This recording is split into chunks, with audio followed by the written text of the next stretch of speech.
O ecossistema aquático tem um papel importantíssimo em Galápagos. Além de ser importante para a preservação da biodiversidade marinha, é importante para a sobrevivência humana.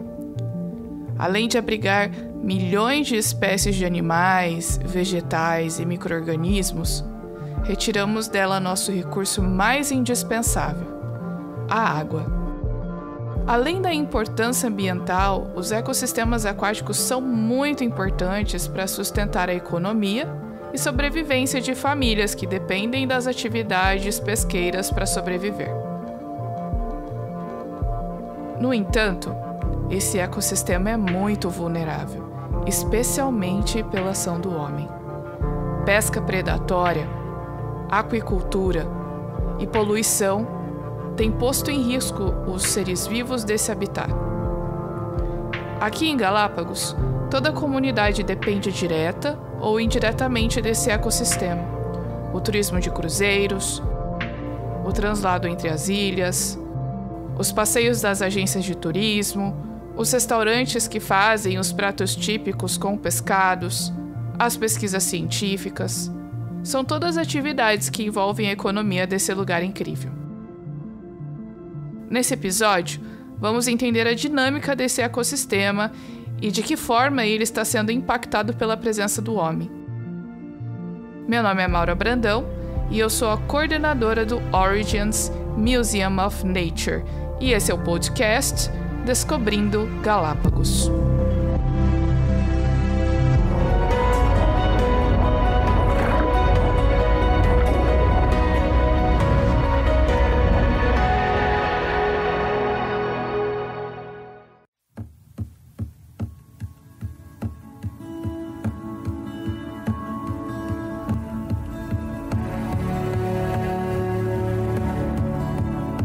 Olá, bem-vindos ao segundo episódio do podcast Descobrindo Galápagos e hoje nós vamos conversar sobre o ecossistema marinho, que vocês já perceberam pelo início desse episódio que é extremamente importante para essa região.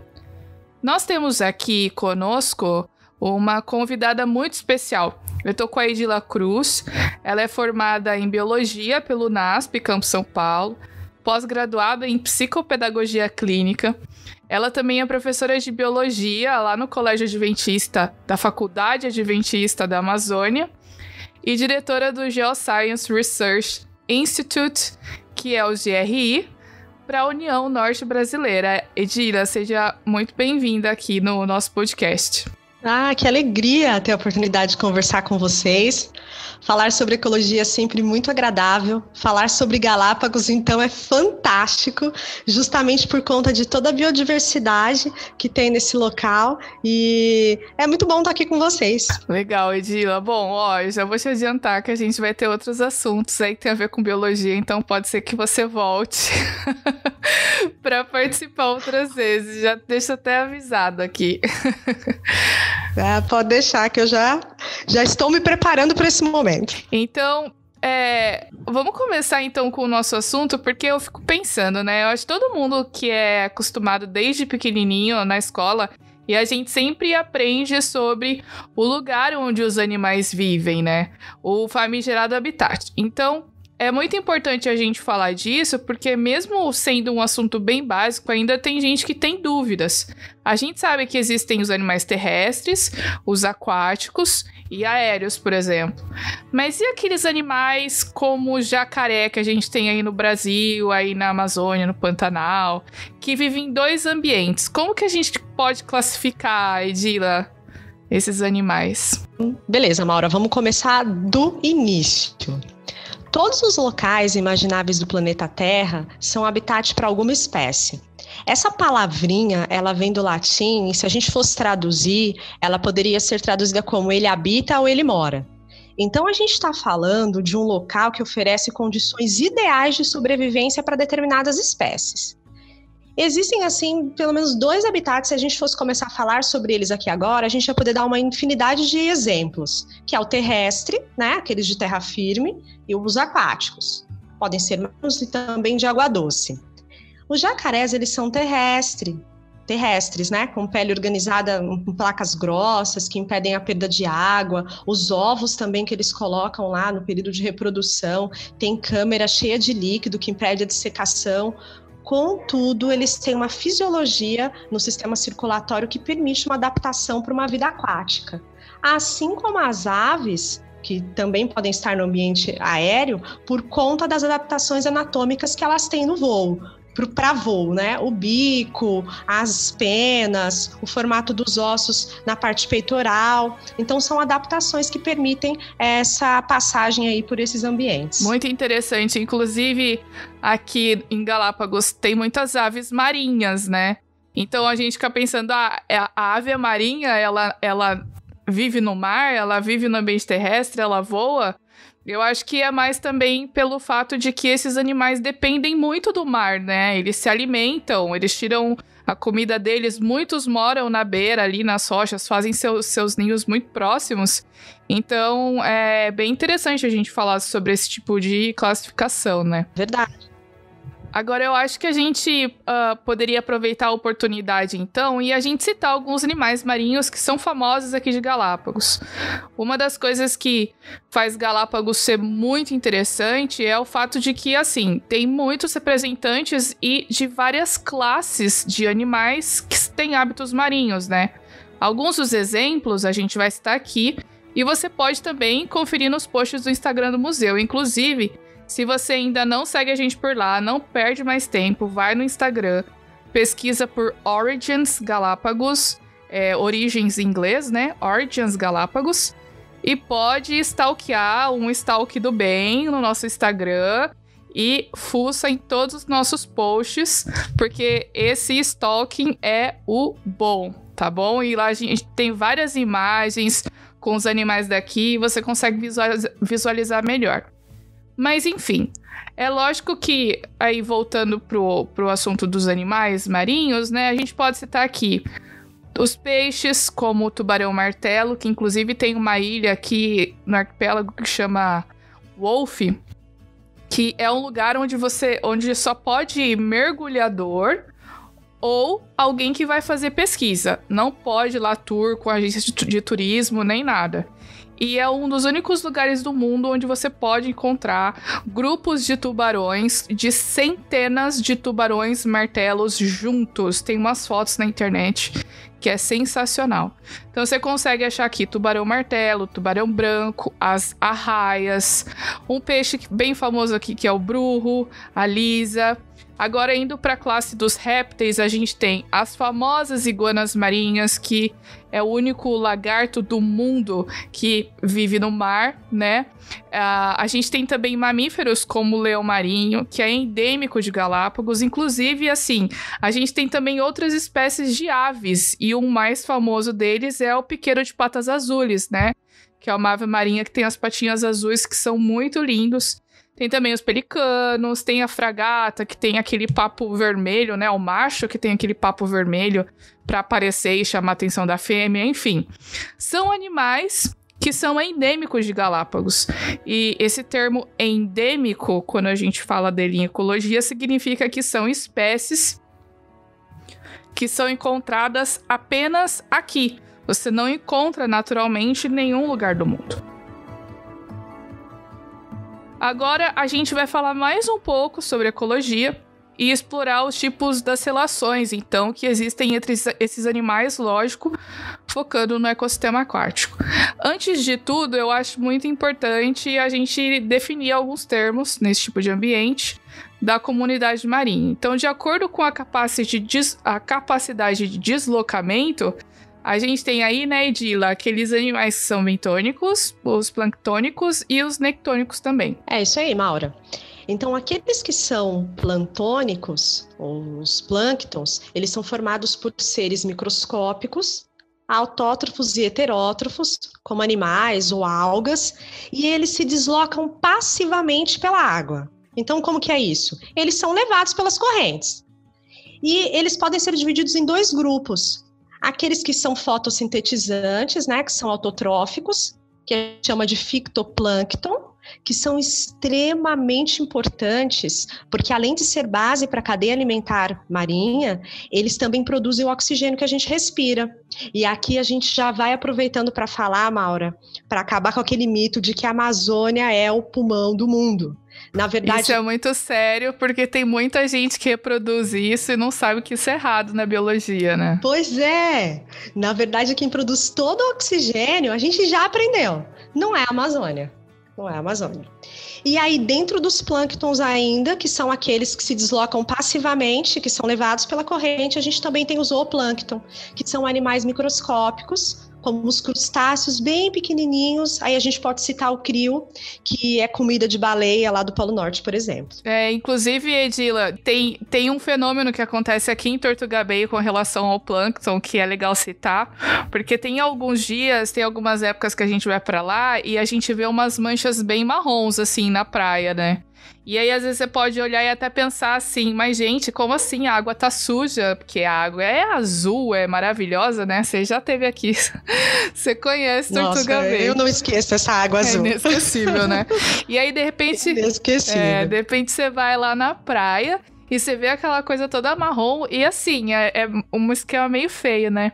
Mas, na verdade, aquilo nada mais é do que plâncton, né? É uma alga parda e que fica ali e se você ficar prestando atenção, ela muda de posição porque ela vai com as correntes. Então, uma hora a corrente trouxe ela pra cá, e se você andar mais 5, 10, 15 minutos na orla, você vai ver que pode ser que aquela mancha marrom acompanhe o movimento da água ou vai para outro lugar, e de repente o que tava tudo marrom fica tudo normal de novo. E não causa alergia, não, no caso dessa alga, não tem nenhuma substância tóxica, por exemplo. Então, é um fenômeno bem interessante, assim, que acontece aqui na praia. Legal, literalmente deixa a vida me levar, né? Eles não são ativos aí nessa movimentação. Quem diria o Zeca Pagodinho. Não é? Já os néctons, Maura, totalmente ao contrário, né? São aqueles que são ativos. Então, eles vão nadando e eles vão vencendo as correntes marinhas, né? É o caso dos peixes, de mamíferos aquáticos, e aí em Galápagos tem uma série deles, cefalópodes e outros grupos de animais. Então, esses nadam, eles são ativos. E os bentônicos ou bentos são aqueles animais que vivem no leito do mar, enterrados na areia.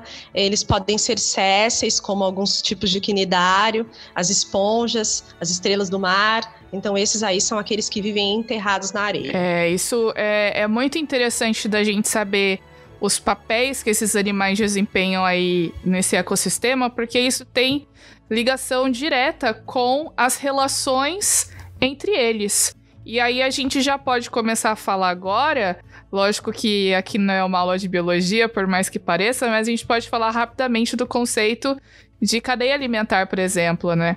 Porque aqui eu posso citar um exemplo de Galápagos, de uma cadeia alimentar bem simples, falando das iguanas. As iguanas marinhas são herbívoras. Apesar que esses dias atrás eu vi uma iguana marinha roubando um pedacinho de peixe que os pescadores estavam limpando. Então a gente ficou meio confusa com essa classificação. Oportunista. Pois é, né? Apareceu ali, vai que dá certo, mas... E aí, assim, vamos então considerar que ela é herbívora. Ela se alimenta das algas, então ela vai pra praia... Ela mergulha, ela vai nas alguinhas, depois ela volta para descansar na areia, certo? Ela, na idade adulta, não tem predador natural. Quando ela tá no filhotinho ali, pequeno, ela pode ser predada por aves de rapina, por exemplo. Inclusive, eu já vi lá em Tortuga Bay, Edila. Foi muito interessante, eu tentei filmar, mas não consegui. Uma ave, uma gaivota, com uma iguaninha pequenininha, devia ter uns 10 centímetros, e tinha umas 3 ou 4, e elas estavam brigando pela iguana, né? E aí a gente fica torcendo, tipo, será que a iguaninha vai conseguir se salvar? Porque teve uma hora que a iguana caiu, né, do bico da ave, e a gente agora, a iguaninha levanta, força, vai. E não, eu acho que só ali na briga entre as aves, ela acabou morrendo, sabe? E fiquei triste. Mas enfim, quando elas estão na idade adulta, então elas não elas não têm predador natural. Então vamos considerar esse exemplo. Agora, na cadeia alimentar, a gente tem principalmente ali 2 tipos, né? Tem o consumidor e tem o produtor. Os produtores vão ser sempre os plânctons ou as plantas. São organismos autotróficos, fazem fotossíntese. E os consumidores são aqueles que se alimentam direta ou indiretamente do produtor, né? Então, se a gente for aqui considerar a iguana marinha se alimenta da alga. A alga é o meu produtor e a iguana marinha é o meu consumidor primário, porque ele se alimenta diretamente do produtor, né? Agora, se a gente for, então, pegar uma cadeia alimentar mais complexa, por exemplo, o leão marinho, ele é um animal carnívoro daqui, é um mamífero, né? O macho pode aí chegar a 2,5 metros maiores, 2 metros normalmente. A fêmea é sempre um pouco menor, 1,5 metro. O leão marinho se alimenta de peixes, de moluscos, como lulas, por exemplo, polvo, se alimenta de crustáceos. Então a gente vai considerar a seguinte cadeia alimentar aqui, começando pelo produtor, que no caso pode ser uma alga, né, o fitoplâncton. Ele vai servir de alimento para o zooplâncton, que nesse caso é o meu consumidor primário. E aí o zooplâncton vai servir de alimento para o crustáceo, que vai ser o meu consumidor secundário, e que vai servir de alimento para o leão marinho, que é o meu consumidor terciário. Então, assim, não para por aí também, porque o leão marinho, inclusive, pode ter um predador, e todo mundo sabe aqui quem que provavelmente é o predador do leão marinho, né, que é o tubarão. Só lembrando também que, assim, para você que não tá muito familiarizado com o que é a cadeia alimentar, é quando a gente tem, então, esse fluxo de energia que é unidirecional, né? Ele vai do produtor para o consumidor primário, para o secundário, para o terciário, enfim, até aquele que está no topo da cadeia. Mas, Edila, as coisas não são tão simples e a vida não é fácil. A gente sabe que... Já diria a iguaninha aí, né? Pois é. A gente sabe que pode existir situações aí em que as cadeias alimentares acabam se misturando, porque o nosso ecossistema é super complexo. Como que é isso? É verdade, então nem tudo é tão simples assim como a gente imagina, né? Os seres vivos, eles não têm apenas uma única opção alimentar dentro do local onde eles vivem. Então essas relações, elas podem ser muito complexas. E no sistema marinho de Galápagos, como em qualquer outro ecossistema, as cadeias alimentares, elas podem se cruzar e se misturar. Então, o produtor de uma cadeia, ele pode ser o produtor de outra cadeia também. Você estava falando das iguanas agora há pouco comendo as algas. Essas algas que servem de alimento para as iguanas, elas não servem de alimento somente para as iguanas, elas podem servir de alimento também para peixes, né? Então, a gente tem aí 2 cadeias já se cruzando, né? Porque esses peixes vão servir de alimento para peixes maiores e para leões marinhos. E então a gente tem uma cadeia e outra cadeia que se cruzam. Em ecologia, que é uma das áreas da biologia, aliás, né, biologia é uma área que adora dar nome para as coisas, em nomes diferentes. Esse cruzamento... Nossa, é o inferninho da galera da biologia que fica se perguntando por que esse monte de nome que a gente tem que aprender, pois né? Pois é. Então, esse cruzamento de cadeias tem um nome específico, a gente chama isso de teia alimentar. Então, o que é uma teia? É um conjunto de cadeias que se cruzam e que compartilham os mesmos seres vivos. Pois é, cara, isso é muito interessante. E tá aí, eu acho que a gente pode fazer uma reflexão, né, Edila, do quanto o nosso ecossistema é complexo, e a gente também consegue ver que nosso Deus que criou esse ecossistema é tão complexo quanto as coisas que ele fez, né? E a gente vê esse tipo de relação entre esses animais, e ainda mais aqui em Galápagos, que eu vejo, e eu acho que você sentiu isso também quando você veio para cá, como esses animais, apesar de terem essas relações muitas vezes de predatismo, né? Eles vivem em harmonia, né? Você não vê animais agressivos aqui, você consegue ver todos e respeitar todo mundo, e eles respeitam também. Eu acho isso muito interessante. É verdade, tem um clima bem amistoso, né, entre os seres que vivem naquele ambiente, e quando a gente se aproxima, que a gente tá ali, não tem como ser diferente, né, não tem como agir de forma diferente, a não ser também respeitar os bichinhos que vivem por aí. Você sabe que muita gente pergunta assim, nossa, mas as iguanas mordem, não sei o quê, e a gente não pode nem chegar perto para dar a chance, né, dela atacar. Mas elas são bem tranquilas, não tem problema nenhum.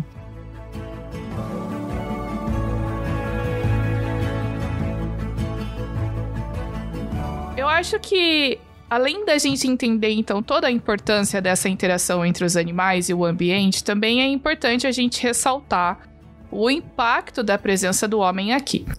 Nos nossos próximos episódios, né, dessa temporada, a gente vai explorar bastante esse tema, principalmente quando a gente fala sobre as tartarugas gigantes e aqueles animais que são ameaçados de extinção. Mas agora a gente vai se concentrar no ecossistema aquático, e uma das formas mais graves dessa interferência, ela tem sido principalmente através do lixo e da poluição das águas. E olha, toda a província de Galápagos, ou seja, todo o arquipélago, foi promovido a Parque Nacional em 1959. O status de Parque Nacional é muito importante justamente porque isso faz com que esse lugar tenha regulamentações mais rígidas, né? Tudo aqui recebe uma atenção especial porque estamos dentro de um parque nacional. E só que uma curiosidade para você que está ouvindo, a Ilha de Santa Cruz, que é onde eu moro e é onde fica o museu, não tem fonte de água doce potável. A água que vem da torneira é salobra e tem muitos coliformes fecais. Então, assim, desculpa tirar você da ignorância, mas até mesmo a água que sai da sua torneira aí no Brasil também tem coliformes fecais, que nada mais é do que água contaminada com cocô. É isso mesmo. O que acontece, gente, é o seguinte, é que cada país tem uma legislação de limites dessa quantidade. Então, ao final do tratamento da água, do esgoto, se aquela água, na hora dos testes, apresentar uma quantidade maior do que aquele limite estabelecido pela legislação, ela tem que voltar e passar por todo o processo novamente. Se está dentro dos limites, ela vai para o abastecimento, né? Mas assim, o que acontece aqui, por exemplo, e eu já ouvi histórias de pessoas que trabalham na área da saúde aqui, que o processo de tratamento de água em Galápagos, principalmente aqui no caso na Ilha de Santa Cruz, não é muito confiável, porque aqui a gente não tem uma fonte de água doce. A água que a gente usa na torneira, né, no caso, vem de reservas de lugares que eles chamam de gretas, que são como se fossem umas fendas grandes nas rochas, né, que formam uns lagos, assim, e é água salobra, né? Então, assim, água para cozinhar, para escovar os dentes, água mineral, não tem jeito. Agora, para você tomar banho, lavar louça, essas coisas, aí a gente tem que usar água da torneira para coisas mínimas, na verdade, né? Agora, tem algumas pessoas daqui que investem, inclusive, em filtros para tentar melhorar a qualidade dessa água. Depois de contextualizar aqui a realidade de Galápagos com relação à água, né? Vamos voltar a falar, então, da água do mar.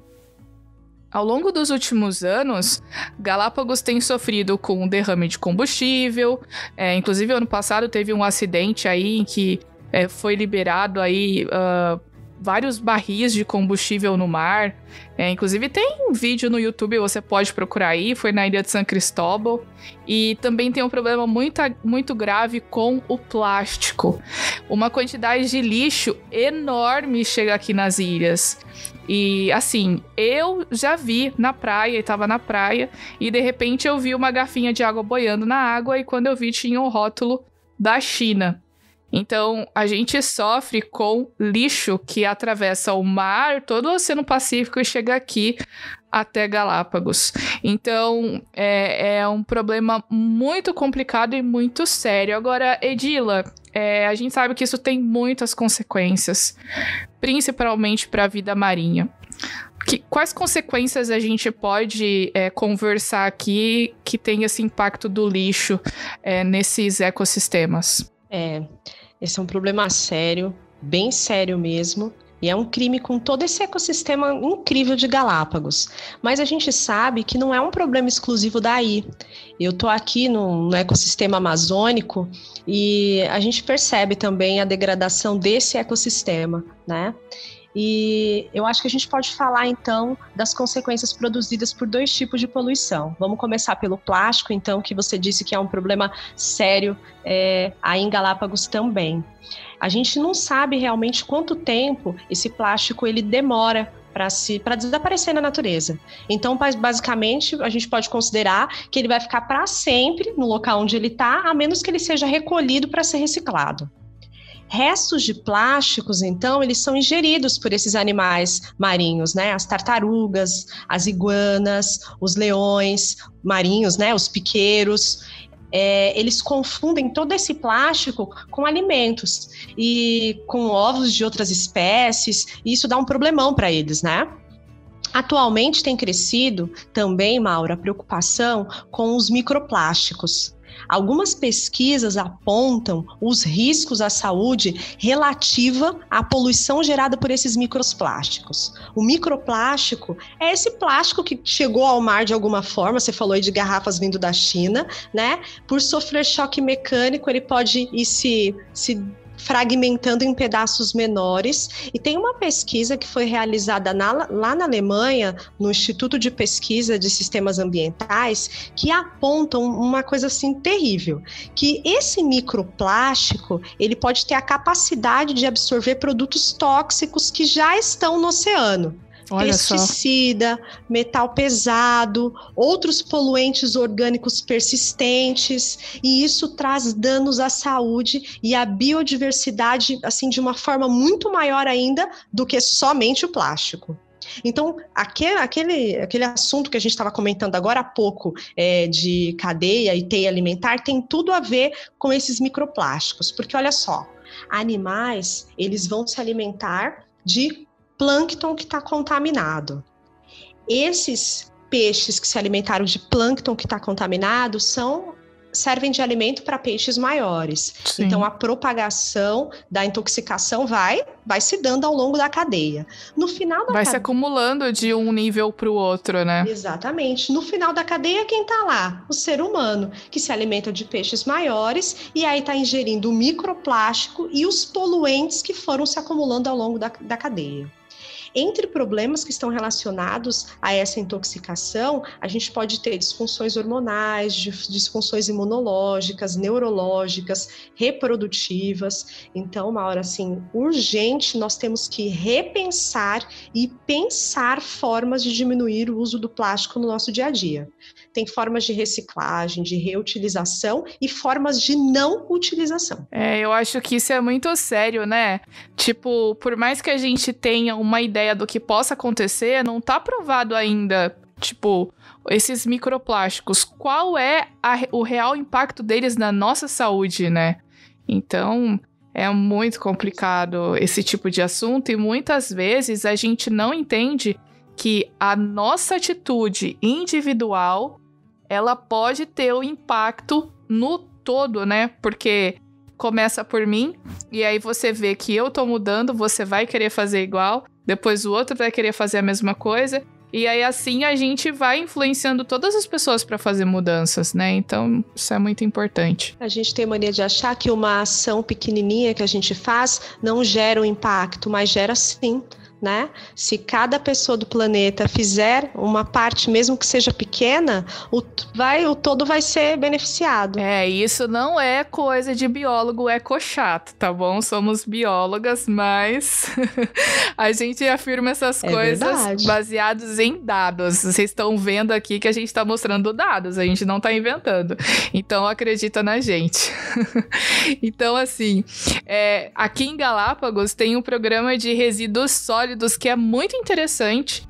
E só em 2018, eu não consegui achar dados mais recentes, conseguiu recuperar 45% dos resíduos sólidos que foram retirados daqui da ilha, né? E foi a maior taxa de todo o Equador.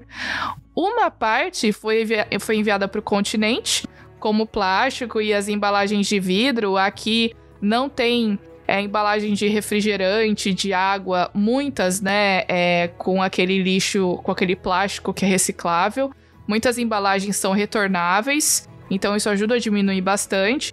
Mas aquilo que precisa ser jogado acabou sendo levado, né, o plástico e a embalagem de vidro para o continente, e eles reaproveitam porque lá tem uma estrutura maior do que aqui para poder reciclar e reaproveitar esse lixo.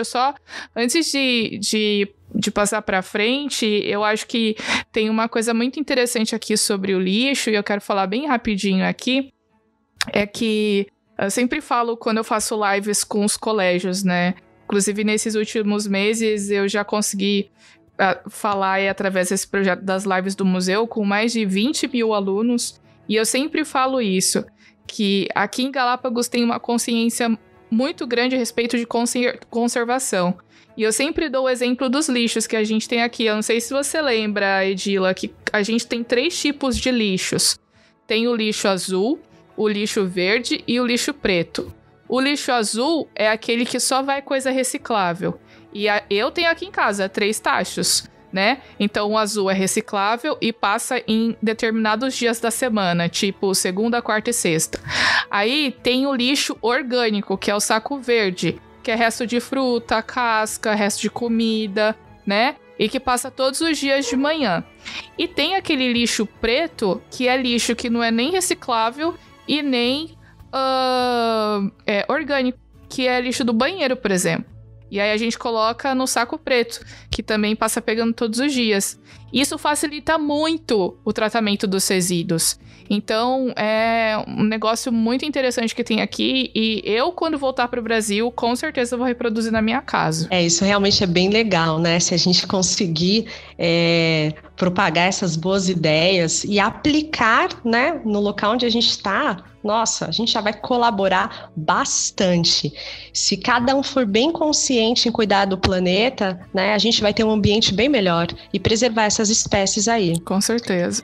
Mas infelizmente, Maura, o plástico, ele não é o único inimigo dos oceanos. Temos também alguns acidentes com combustíveis e vazamento de óleo, como que aconteceu aí o ano passado. Inclusive tem vídeo no YouTube explicando tudo. Esse acidente, ele liberou 600 galões de óleo diesel no mar, com mais de 2.000 litros. Nossa, é muito. Tanto diesel, bastante coisa, né? Tanto diesel como petróleo bruto podem afetar os animais de diversas maneiras. Eles impedem a penetração de luz e interferem na fotossíntese realizada pelo fitoplâncton. E aí, pegando o fitoplâncton, que é a base da cadeia, né, os produtores são afetados e a gente observa, então, as consequências em todos os outros membros da cadeia alimentar. Se o homem se alimentar, então, desses animais, ele também vai ser prejudicado. E olha só, quando a gente fala aí dos animais marinhos, esse óleo, ele pode intoxicar e causar danos no sistema nervoso, causar asfixia e levar até a morte. Tartarugas marinhas, aves e peixes, eles são muito prejudicados. O óleo, ele pode ficar preso nas penas das aves, alterar o metabolismo e prejudicar o equilíbrio térmico, fazendo com que ela morra de frio ou calor, dependendo do ambiente onde ela está. Além disso, a gente também tem um problema sério de acúmulo de metais pesados, que vão interferir na cadeia alimentar, enfim. Vai ser a consequência, assim, devastadora, né? A gente podia ficar horas falando sobre isso, porque realmente é um problemaço. E você vê, né, um conceito tão simples que a gente observar essa relação entre os seres vivos no ecossistema, a gente consegue entender vários tipos de coisas que acontecem, várias consequências, né, que podem afetar a gente diretamente, e isso é muito legal. Então, além dessa questão do lixo, Edila, que a gente tem aqui em Galápagos, tem o problema com a pesca ilegal, porque assim, toda a pesca que acontece aqui nas ilhas, ela é artesanal. Não tem a participação de navios grandes, não tem aquelas redes de arrasto imensas, né? Tudo pensando na proteção desses animais. É lógico que a gente está dentro do Parque Nacional, então as regulamentações, por ser um parque, ajudam nesse controle. E além de ser um parque nacional, aqui também tem uma área de reserva marinha, que é uma área de 133 mil metros, né? Que é uma área de reserva marinha, metros quadrados. A gente sofre aqui também, eu digo gente, porque eu já me considero aqui uma residente de Galápagos, que aconteceu uma coisa aí esse mês de agosto. Não sei quando você vai estar ouvindo esse podcast, mas a gente está gravando aqui em agosto. E esse mês de agosto teve uma coisa que aconteceu com relação à pesca.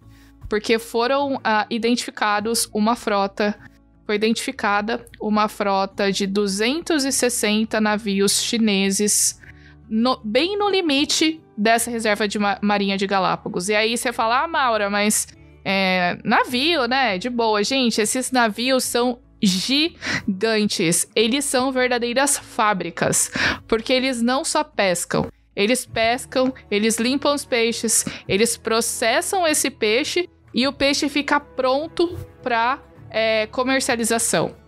Então, esses navios, eles são gigantescos e eles usam, lógico, métodos que não são permitidos aqui. Então, quando eles pegam esses animais do mar, e eles normalmente pegam tubarões, porque, né, tem todos aqueles costumes lá dos asiáticos de consumir barbatana de tubarão. Tem navio que pega os tubarões, corta a barbatana e joga o animal no mar de novo, como se ele fosse viver, mas por favor, né, ele acaba morrendo. Então, esses navios, eles acabam usando esses métodos dessas redes, que acabam pegando não só os peixes que eles querem pegar, mas tem outros animais que acabam vindo junto. Eles devolvem esses outros animais? Podem até devolver, mas esses animais às vezes ficam muito feridos por causa das redes.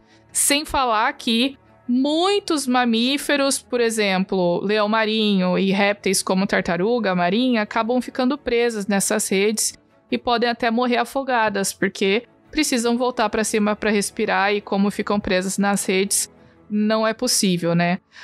Os caminhos que têm sido feitos para melhorar esse problema da pesca ilegal são negociações diplomáticas com o governo chinês.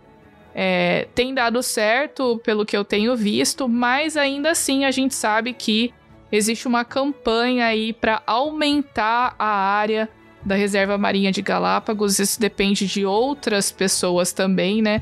Para tentar proteger esses animais que são indefesos, então é nosso papel protegê-los também.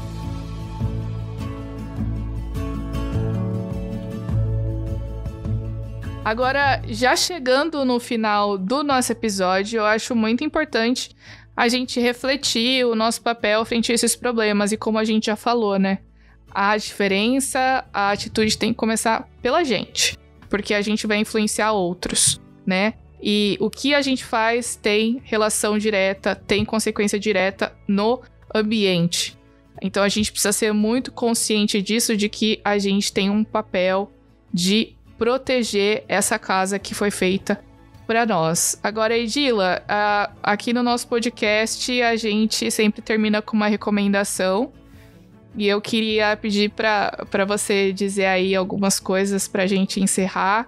E também dizer uma recomendação aí que você fala pro pessoal que seria legal sobre esse assunto. Certo.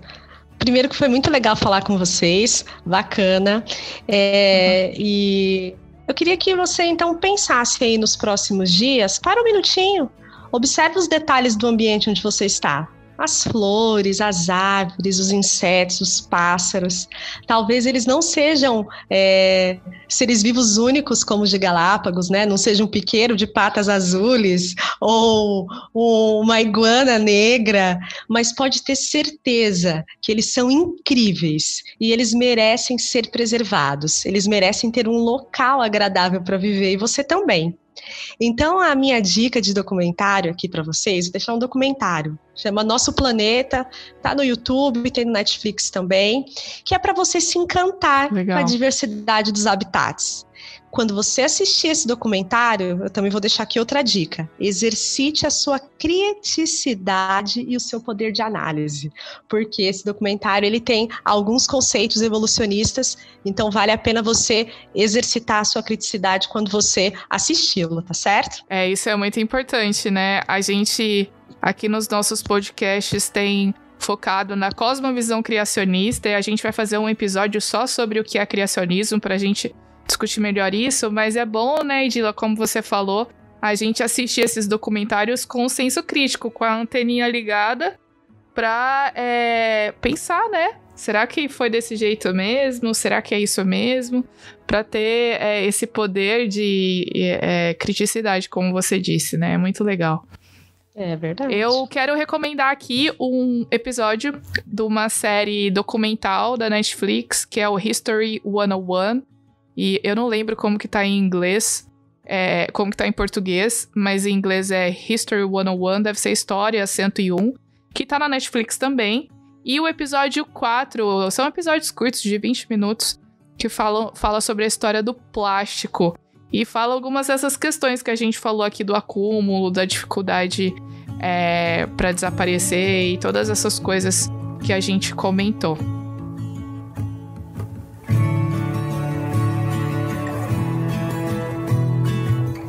Bom, pessoal, é isso. Espero que vocês tenham gostado. Segue a gente no Insta do museu.